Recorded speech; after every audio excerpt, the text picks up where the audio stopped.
Basketball season won't be around forever, so get in on all the action now with DraftKings, the leader in one-day fantasy sports. Download the DraftKings app now and use code TBPN during signup. This week, DraftKings is putting you in the action with a free shot at millions of dollars in total prizes. That's code TBPN, and you can get a free shot at millions of dollars in total prizes only at DraftKings. Minimum of $5 deposit required. Eligibility restrictions apply. See DraftKings.com for details. Welcome back, everybody, to the Knicks Rewind podcast. We've won 9 straight. Yes, This is not something that any of us thought we would be saying probably, 6 months ago or even 2 months ago. Like, I did not think this was happening. Ever. 9 straight. That's a lot of games. That's a lot of games. It's been. This has been. Look, we're both young kids. We're both only 18, so we haven't been watching Knicks basketball since the 80s, 90s, right? We've pretty much been here for the shitty days of Knicks basketball, like our whole life. So we remember the Knicks tape days, and those were fun. But we were also, I think, 11 years old. I think we were 9. We were like 9. So in terms of enjoying watching the games, this is probably the most fun I've ever had. Exactly. Yeah, I agree.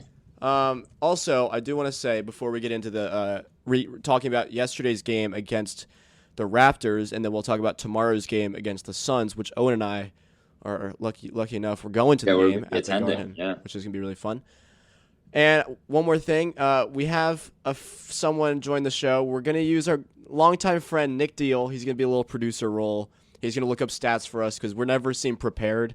So we'll be like, "Yo, Nick, hit me with some stats," and then he'll look it up real quick so we can keep talking without having to edit a bunch of stuff out and sound like idiots. Anyway. So we have now wins over the Grizzlies, the Raptors, the Lakers, the Pelicans, the Mavs, the Pelicans again, the Hornets, the Hawks, the Raptors again. That's not like a cupcake schedule. No, it's not. I think the easiest games on there are probably the Lakers and the Pelicans and the Raptors. Raptors are they're okay. I mean, when they're healthy, they're pretty good. Yeah. Regardless, it wasn't like we played Detroit 3 times and Minnesota a couple times, even though Minnesota beat us earlier this season. Yesterday's game was so awesome. It was a fun matinee game at 1 o'clock, Saturday afternoon. Owen, you weren't able to watch it, so then you had to record it. And I recorded it, watched it, and Johnny messed up the last 5 minutes for me. I told him that Kyle Lowry did – I called him when he had 6 minutes left, and I told him Kyle Lowry did something. And then I left it at that, and I said we may have not won this game. So he skipped to the end and saw that we won. So it didn't work. But yeah, we won by 17, We won by 17. It wasn't it didn't feel like we were winning by 17 the whole game by any means. No, it didn't. But we pulled through at the end with the likes of Julius Randle, R.J. Barrett, and Derrick Rose mainly. Those 3 guys were sensational. As Derrick Rose, they really were. As Derrick Rose was a plus 26, R.J. Barrett was a plus 23, and Quick was that was last game. Quick was a plus 10, and the last game Quick was against the Hawks. Quick was a plus 29 and a 9-point win. Yeah, which was obviously phenomenal. We had one person in the negatives, and I'm just gonna let both of you two guess who was in the negative. I know it was Elf, and he was a -9. He was a -9. Good in a 17-point win. In a 17-point win, and only playing 14 minutes. But we're not here to slander Elf because, as I said on my Twitter, Theo Pinson, on a cameo bought by a family friend, told me to stop slandering Elf. I'll slander Elf all. So you can slander him, but I told him I would stop slandering him. Let's talk about some things with the Raptors game. So. Obviously, there was a huge discrepancy in first-half defense against second-half defense. Right. What were some adjustments that you saw? And Nick, you're welcome to chime in here too, of just some defensive adjustments. I mean, one thing if you watch the Knicks, one thing you notice is just how crisp their rotations are. So they rotate so well. They're so in sync with one another. They really play great synchronized team defense, which is something that you don't always see in the NBA. And they just rotate so well. And I think in the first half, the rotations were a little less crisp than they needed to be. And people weren't getting out the shooters fast enough, kind of getting beat off the dribble, a little bit of lazy defense. And I know I don't want to slander Peyton, but one thing that lacks about his game is he's a really poor team defender. Like he falls asleep on the ball often, or off the ball often, like lets his man cut, and stuff like that puts the defense out of position. And honestly, I think maybe not playing him a little bit in the second half probably, I don't know, cleaned us up a bit. But other than that, I think we just played harder. Randall did a great job on Siakam in the second half. That was something I noticed. Yeah. Also, in terms of transition defense, in the first half they got some easy points. Fred VanVleet was just kind of pulling up for three and hitting some shots, and they had a couple touchdown passes from Lowry. And in the second half, that was pretty much cut out. You know, we got back, and it just looked like we were more energized and we were more into it. And obviously, the Tibbs halftime speech worked because we were a step slow in the first half defensively. No, we definitely were. I mean, that team shoots a lot of threes and actually move the ball pretty well. Like I think they had like a lot. They have a lot of assists, so it's easy to just sometimes lose focus against a team like that.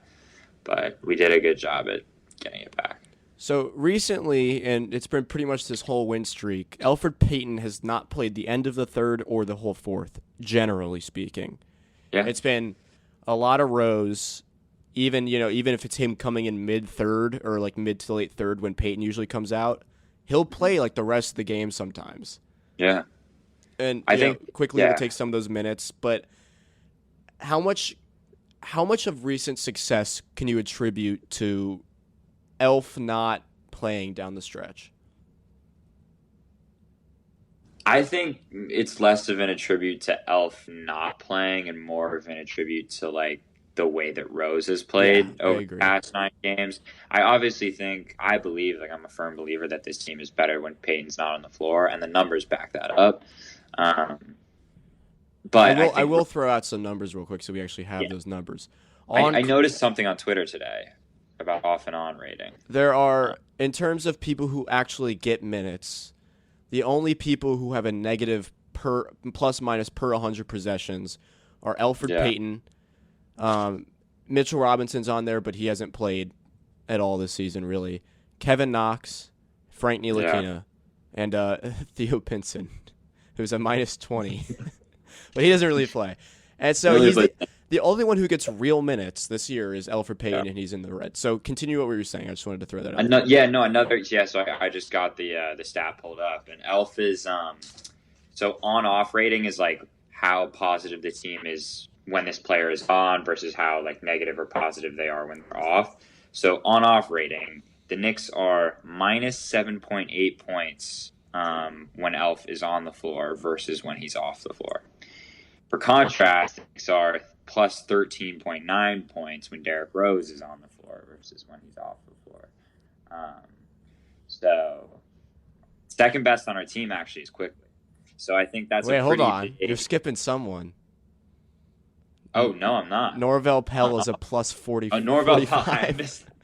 Norvel Pell is a plus 42 point. He's obviously number one, and then Burke. So our bench is really good. But at the same time, I don't know. I feel like that's kind of an indictment of Payton. Yeah, I would attribute a lot of the success down the stretch to. I heard a peep from Nick. I mean, I don't want to interject too much, but I mean to kind of contextualize some of those plus minus numbers. I mean, I think it really boils down to.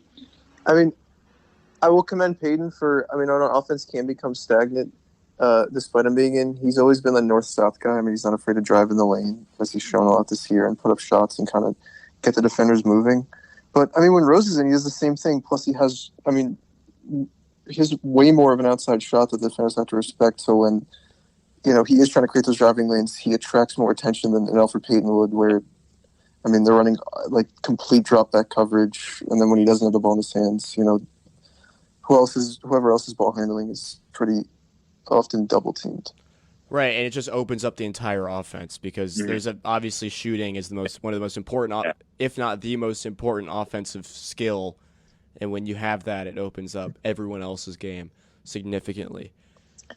Obi had a fun. Yeah, let's talk about Obi. This is a fun one for Obi. Talk about Obi. He didn't hit 3 straight. He had 2 straight, and he hit 3 threes.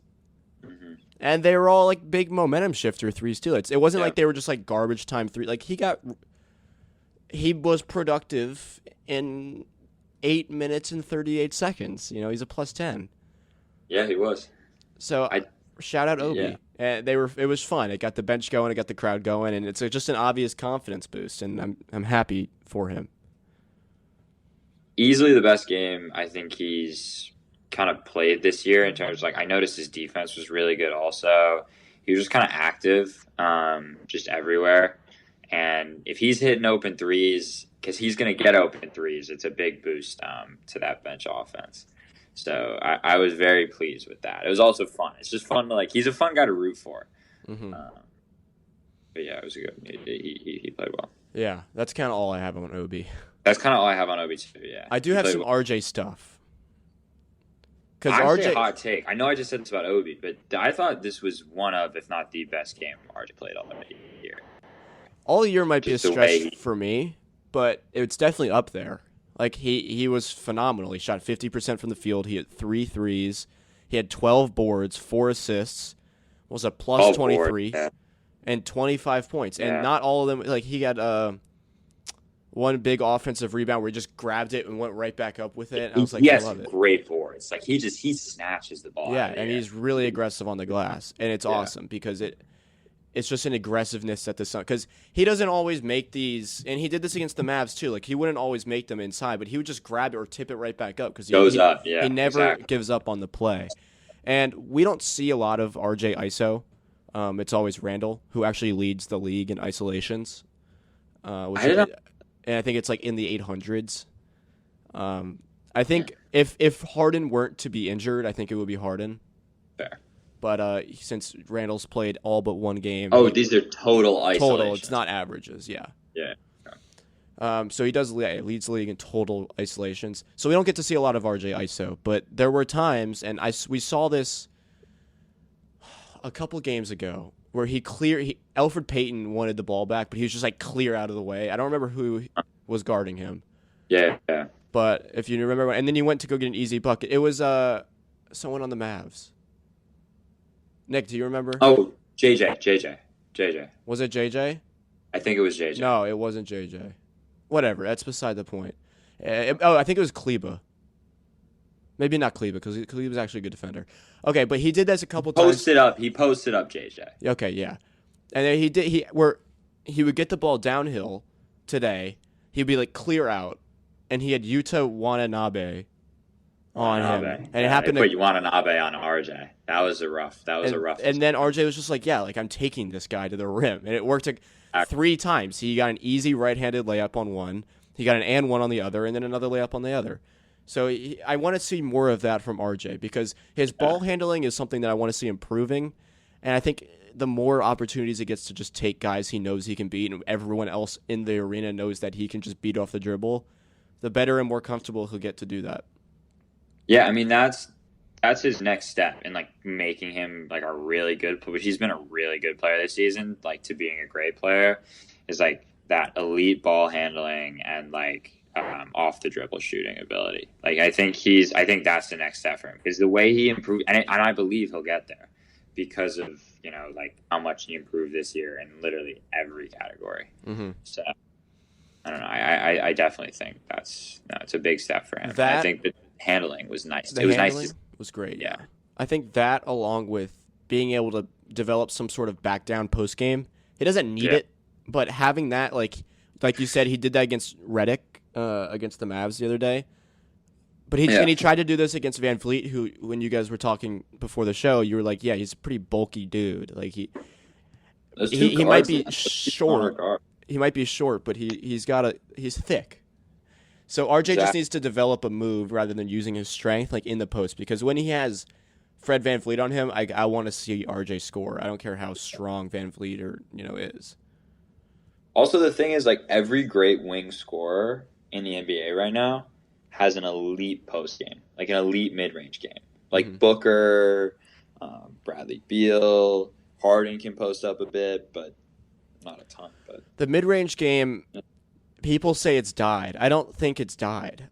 For great players, it has. It hasn't Like, died for great every players. great player has a great mid-range game. If you're like a 3-and-D role player, like, Except for yeah, the- I don't want you shooting mid-range shots.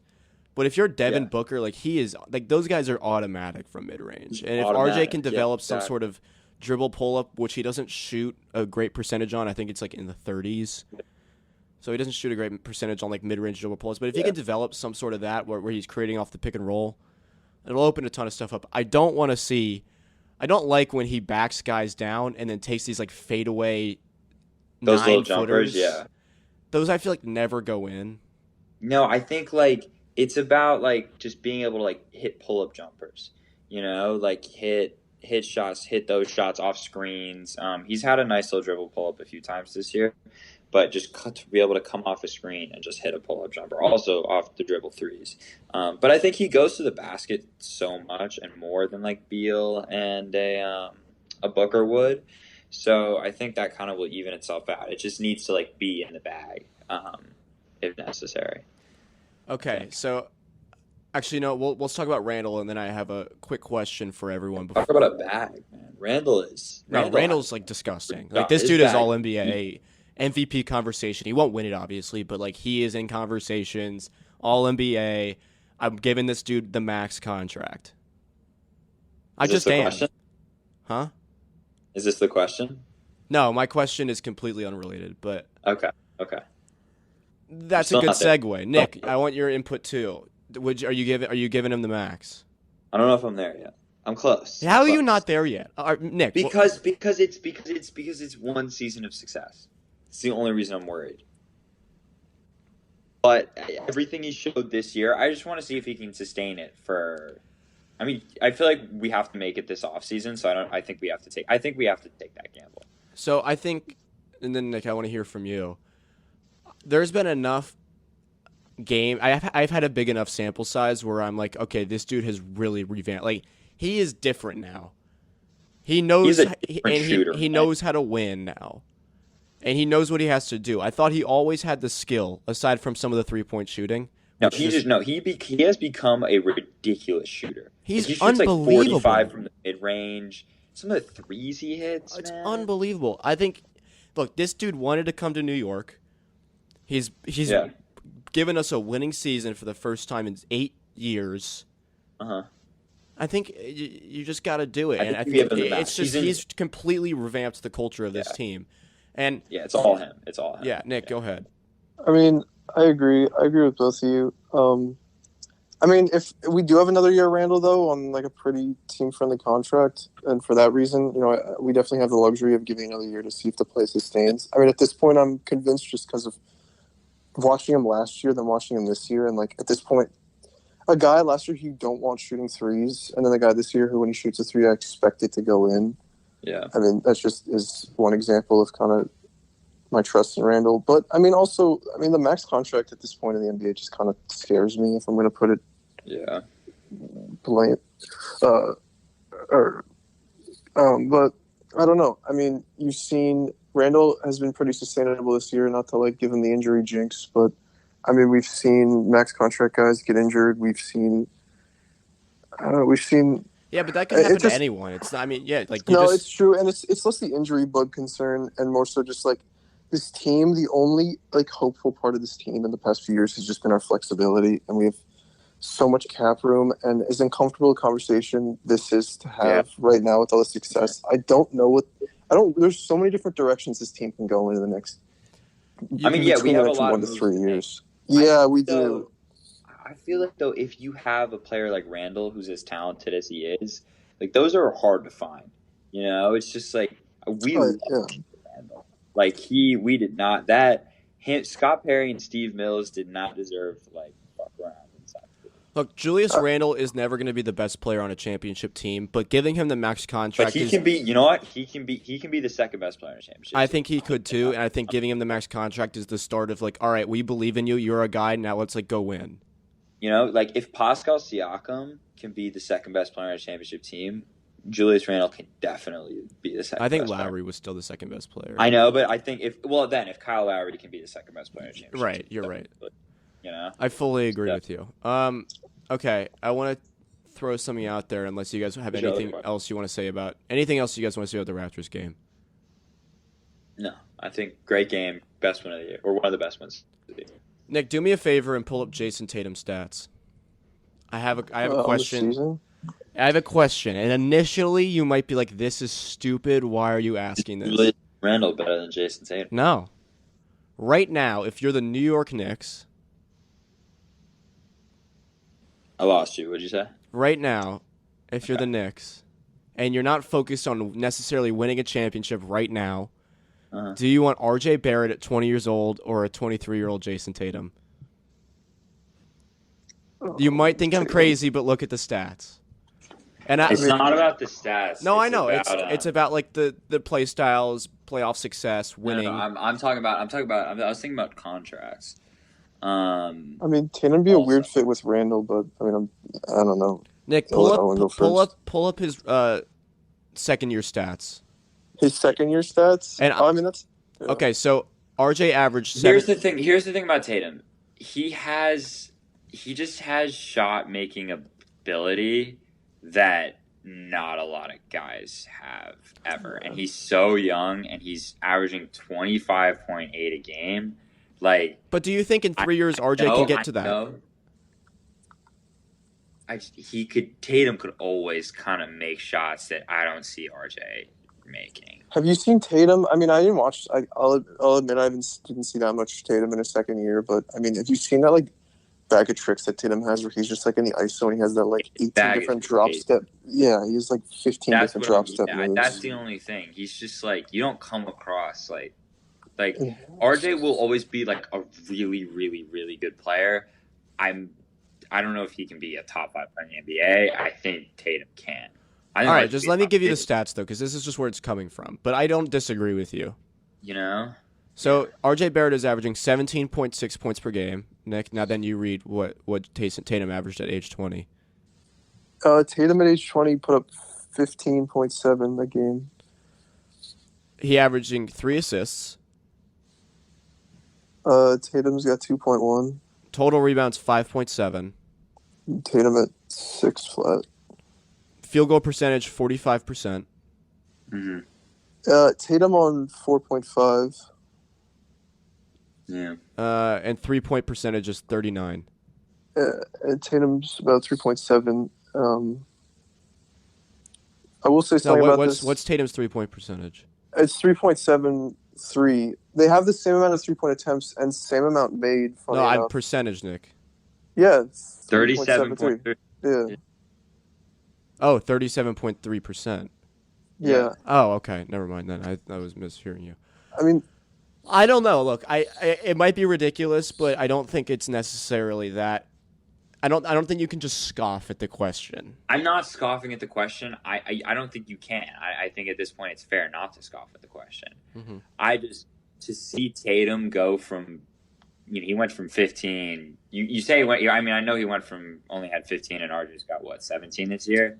Tatum went from 15 to like 23 and a half. And I see a world in which RJ does that next year. Okay, really well, do. Okay, fair enough. But I'm just saying, I would take the sure bet in Tatum. Bigger question: would you give up RJ in a Tatum trade? I guess that is. What else do I have to give up if it's just straight up? Just RJ, and a first round pick. Yeah, probably. All right, fair enough. Probably. I mean, but I wouldn't just be like, hell yeah. I also have a deep bias towards RJ Barrett. Okay, whatever. Tomorrow's there's Nick. Yeah, what? There's like a few more. I mean, obviously, that was more of a half-baked discussion we had, but there's like way more factors to go into the oh yeah, it's an interesting debate, and like you could totally have a really concise breakdown about it, but there's like way more factors to any angered Celtics listeners than just basic game numbers. If we have any Celtics fan listening, they would be so mad at that conversation that we just had. I know. I would also say though that like RJ's making $10 million a year for the next 2 years, and that's a bargain. And Tatum is going to make $32 million a year, so I think like the contract is definitely it's something you got to think about, especially if you're paying Randall the max. Exactly. Yeah. It's like, do you think that these two guys can lead you to a championship right now? No, I don't think that they could. I also think Tatum is. I think I think Tatum we is have to start overrated. thinking about Julius as a top 20 player in the NBA. You broke up for a sec. Say that sentence again. I said I think we have to start thinking about Julius as like a top 20 player in the NBA. I think you guys start thinking of him as a top 12 player in the NBA. I think you do. Yeah. Top 20. Of course, he's a top 20 player. I think he's. Yeah. That's a good point. I think he is a top 20 player. Someone pull up a list. Nick, pull up a list. This is what we have you here for. Of just like top players in the NBA. I'm gonna tell you if I think Julius Randle's better than them. All right. I mean, most of the results are probably going to be from the beginning of the year, which I know he was left off on. Just look at like top scorers in the NBA. I know this doesn't tell 24 the whole a game, 10.5 boards, 6 assists. Oh, I mean, statistically, I mean, what is he, like one of 4 putting up 20? I'm going to list some guys out, and you tell me if you think that they're better than Julius Randle. I'm going to both of you guys. Nick, unmute your mic.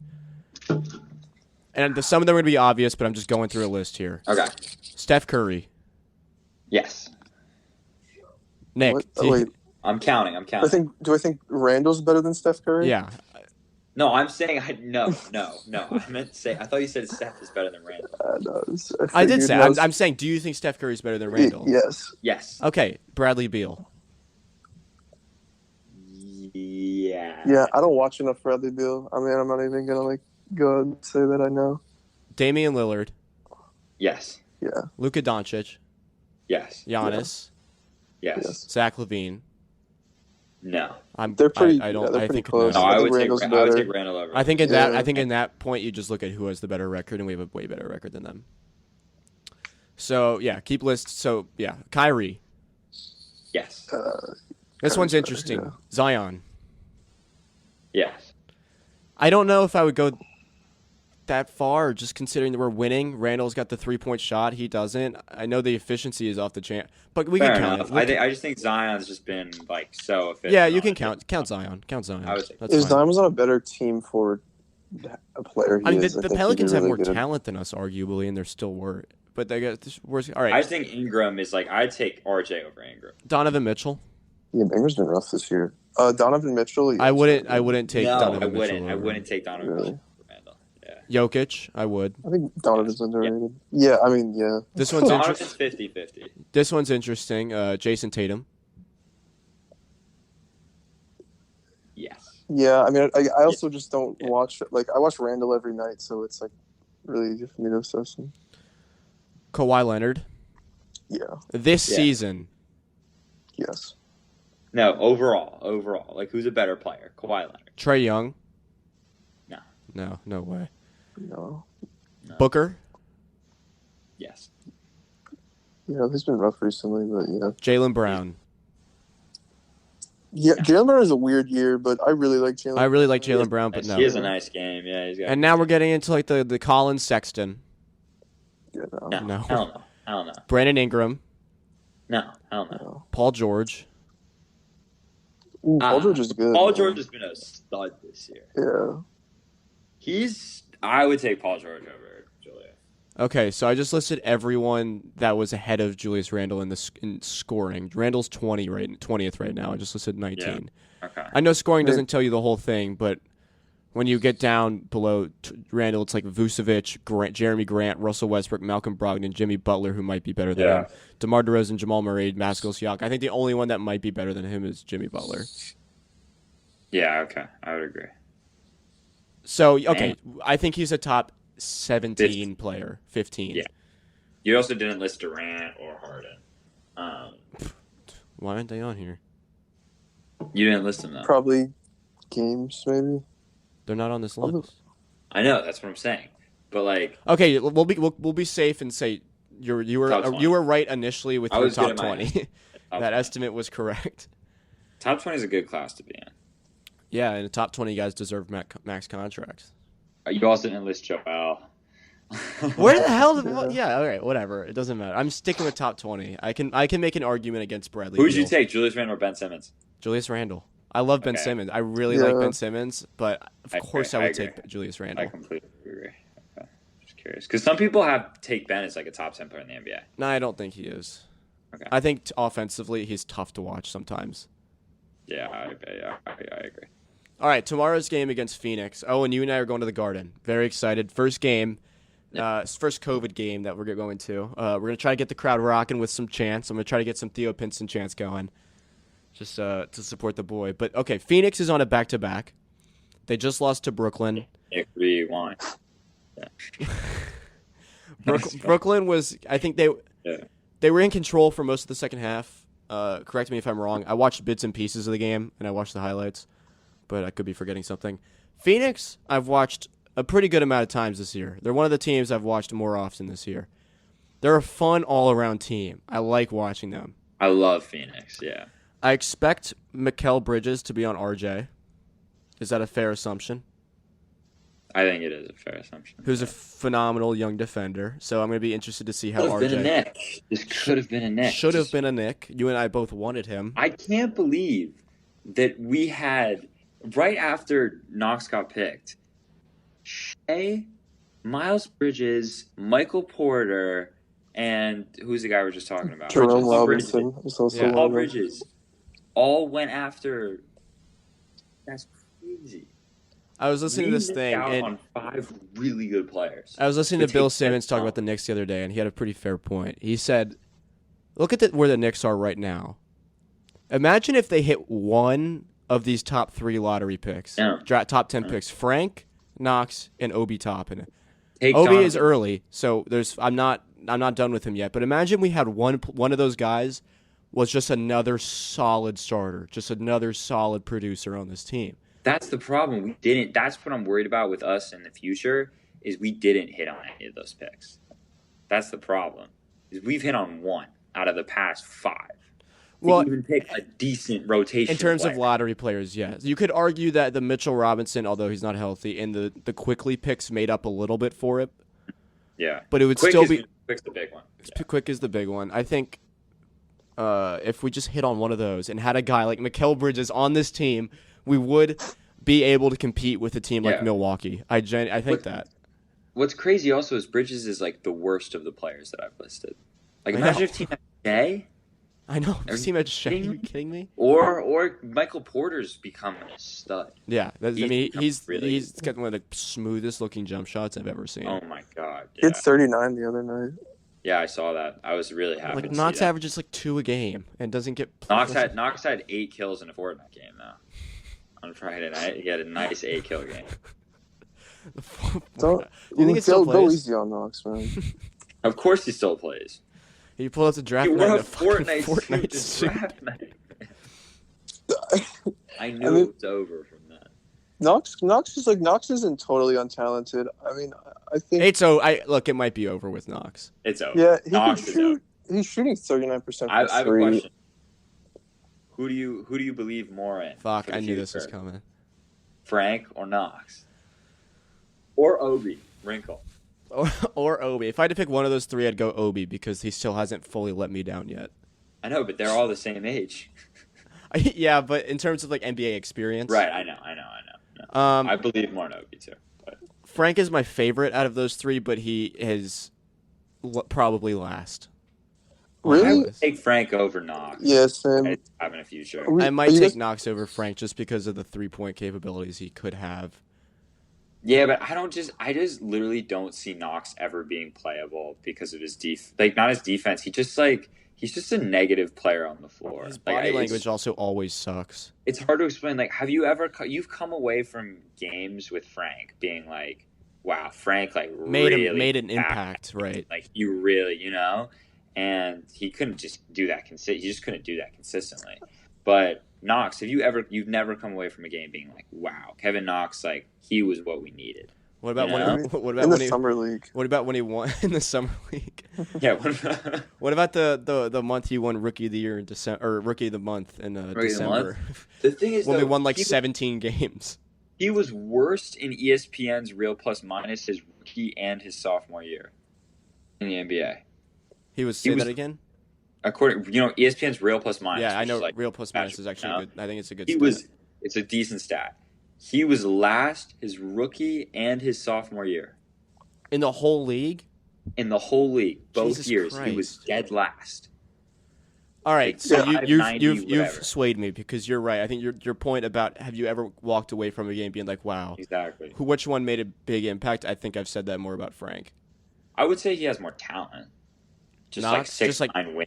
yeah, that I can mean, just like shoot, more you know? raw talent, like probably. Exactly. But Frank, like he's just not. Frank's a better player. I think Frank will be a productive player elsewhere. Unfortunately, I mean, I think with Did the you see right what he system, posted Frank on Instagram today?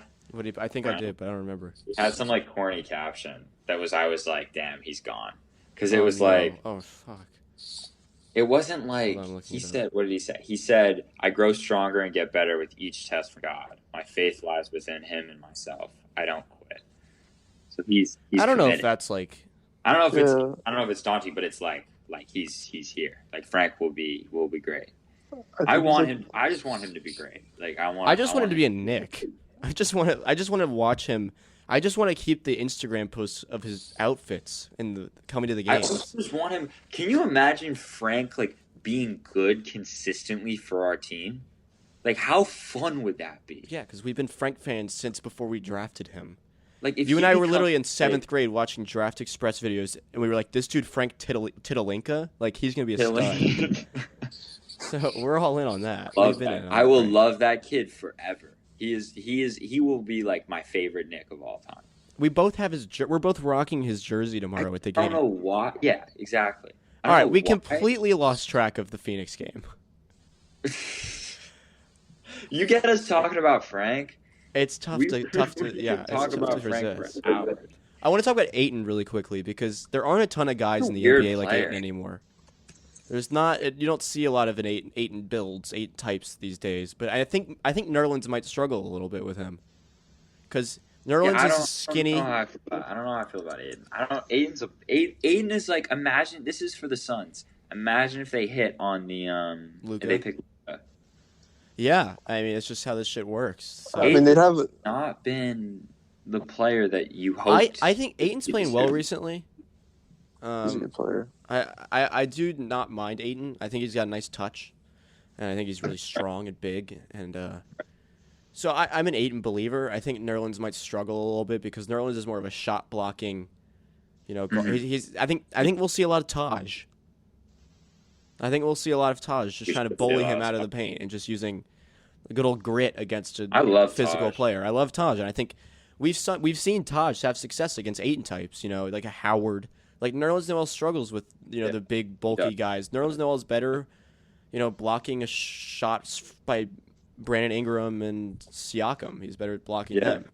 So I think we'll see Taj a lot, and I think if the game is close, I expect Taj to probably be closing. Yeah. Oh, and you watch a lot of Sixers. Is Sarge how is Sarge defensively? Well, I say you watch a lot of Sixers because he used to play on the Sixers, obviously. Yeah. I mean, Dario's not like he doesn't have great length or he doesn't move really well side to side, but he plays hard. Like he works his ass off. Like from what I remember from Dario and what I've heard about him, it's like I heard he's having a really good year. I've heard. Mm-hmm. Um, Well, but- I don't see any other world. I mean, in which Sarge doesn't guard Randall. I mean, I think Sarge will be on Randall, right? he will be too, but I think you have to think about maybe Crowder, then like sticking a I think- guy like Randall. Do you think Yeah, that they'll start? They're both Crowder? out tonight, He was out tonight. both of them. But Yeah, I think both it'd be of them are Crowder, out so it's tonight. going to be either. Dario didn't play tonight. Dario yeah. didn't play tonight, but he's listed as available. I mean, he's not listed on the injury report anymore. Oh, okay. So We'll I see. assume I'm just gonna pull up the depth chart really quickly. 26. Yeah, Jay Crowder's day to day, so he'll be questionable for tomorrow. So and Sarge apparently he's playing. Maybe we'll get some Langston Galloway minutes. We definitely will. Gotta love Langston Galloway. He's a decent Nick. If you had to pick one player tomorrow to just absolutely go off, aside from Devin Booker, who would it be? Like just like a good old classic role player On their team? their team, just like to go off and just like go probably have like 32 for no I reason. think Chris is gonna have a game. Chris Paul, I said role player. Nick He's not a role Harden? player. Oh, role player on the Suns. I'm thinking Torrey Craig. And he had a game tonight. He I was had gonna say that. 20 tonight. Yeah. I would Yeah. say if I had to pick a Sun to go off, Cameron Booker. Payne is a good one. yeah, campaign. I don't know. Javon Carter. He Frank sucks. Javon Carter Kaminsky? sucks. Yeah, I know. Frank Kaminsky. That's a good one. Good old classic Frank Kaminsky coming in and just like absolutely killing us. Cam Johnson. Cam Johnson can shoot. Yeah, he's got a nice looking shot. He can shoot. All right, is there anything else you want to say about the Phoenix game? I look, 10 straight. We'll be at the game. I'm excited. This is obvious. This is the biggest test of this win streak so far. This is the biggest. I think we have a good shot to win. I think we have, because I think they're on this is the last game of a long road trip. They're on the second night of a back-to-back, so I think they'll be tired. We're gonna do this thing for the rest of the year. Every time we do these little previews, okay, we're gonna guess the spread, which will come out tomorrow, and we're gonna keep a tally. Sponsored by DraftKings. Promo code TBPN. Yeah. So yeah, this is we'll tie that in here. So at the end of the year, we'll just see who got the most right. And I don't know who will win. I don't know what the prize will be, but we're gonna tally it, and then we'll review it and look over it at the end of every episode. So tomorrow against Phoenix, I'm gonna start with Nick Deal as our guest here. Nick, if you had to guess the line for tomorrow's game, what is the line? And I'm gonna write it down so I don't forget it.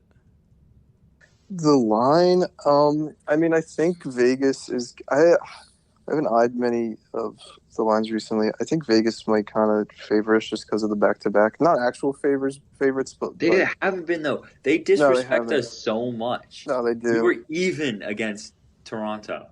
I think they'll give us a little bit more of a nudge than they usually would. I think Phoenix is still going to be favored. It might be like 5 or. Keep in mind, we have covered 12 straight. We have covered 12 straight, and they have made me a lot of money.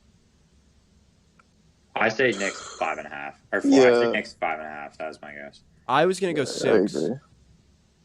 I think 5.5. So you guys want to both go 5.5, and I'm gonna go 6. So I assume it's plus 5.5. Yeah, exactly. All right, I'm gonna go plus 6, and this is what the line is right before the game starts. So the line could move throughout the day. It's not what it is at 12 in the afternoon. It's what it is at tip-off. Okay. Does everyone understand the rules of my... I'll make it 5 to make it interesting, so we go with different ones. Okay. Yeah, so if it's less than 5, though, I get it? Are we doing, like... No, you have to hit it spot exactly on. Right, yeah. All right, well... And at the end, I'll buy the winner a Ron Baker jersey or whatever, a shitty Knicks player jersey. I'm not buying you like a good player. Great. Or I'll buy you. I'll get you a Knicks Marcus Camby jersey. That would be awesome. I really need one of those. All right. Anything else you guys want to say? Yeah, I was going to say, give me a bold prediction for the game tomorrow. Bold, like a Knicks one? Knicks related here? Just bold. Give me a bold prediction. I think Randall struggles. He has a down game. But I think RJ has 34. What's so funny? It was just funny how it was. Of course, it was like. All right, I'm gonna steer away from RJ because that's not that bold. Okay, RJ's been playing. That's what I was thinking. I was thinking this is a little biased. Give me a real bold prediction. Okay. I think we see some Knox minutes, and I think he hits 4 threes. Okay. I think they're a very good defensive team, and I think we're gonna struggle to score the ball. Tibbs is gonna be fed up with it. He's gonna yank. I think he'll yank Randall at one point, throw Knox in just to add something, and then maybe not Randall. I'm taking that back. He's gonna yank someone. Reggie. Yeah, but the thinking was that is just like Reggie's a better. All right, Reggie misses his first 4 threes. He gets yanked. Knox goes in, hits 4. Mm-hmm. That's mine. Do you have one, Okay. Nick? Do you have one? I mean, I was better prepared for this. I think this isn't exactly bold. I think we might have a tough time with the Suns and like the epitome of the Western Conference offense, where they just swing the ball around the perimeter and get open shots. I mean, I think we really bold of you, Nick.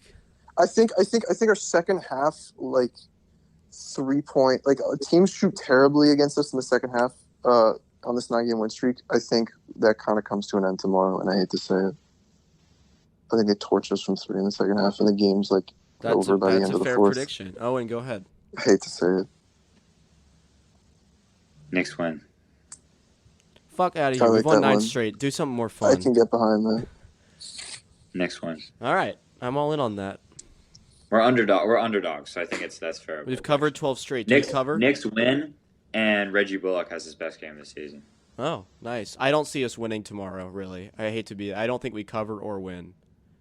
And it's probably just gonna be because we're both going to the game, and the game is just gonna be shitty. That's just how it is. Yeah, of course we're just gonna go. Why did we pick this game? I don't know why we picked the hardest game arguably the hardest game of the season. I know. Don't we have the Bulls? The Bulls would have been a fun one. Yeah, I don't know. All right. DraftKings.com. Use code TBPN to support the show and the Basketball Podcast Network.